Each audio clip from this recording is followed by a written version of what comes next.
మనం ప్రజెంట్ అయితే బజాజ్ షోరూమ్ లో ఉన్నామండి. 1,00,000 రూపాయలకి మీకు బజాజ్ పల్సర్ అండి. ఓకే, పల్సర్ కి మనకు స్టూడెంట్ కి ఒక ఎఫెక్షన్ అనమాట అది.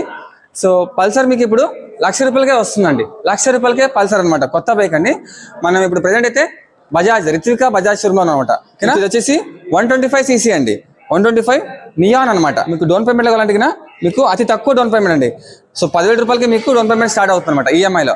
లేదు నెట్ క్యాష్ అంటే మీకు 1,00,000 రూపాయలకే వస్తుందన్నమాట. ఓకే, నెట్ క్యాష్ అయితే ఈ ప్రైస్ అండి. సో 125cc అండి ఇది ఇంజిన్. అలాగే మాక్సిమం పవర్ వచ్చేసి 11.8 PS అనమాట.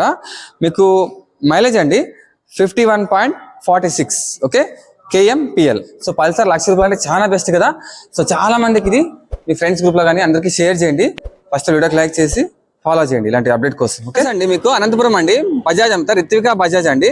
మీకు ఇది వచ్చేసి బెంగళూరు టు హైదరాబాద్ హైవే అండి, డిమార్ట్ ఆపోజిట్ అనమాట. ఓకే, బజాజ్ షోరూమ్ అండి బైక్ ది.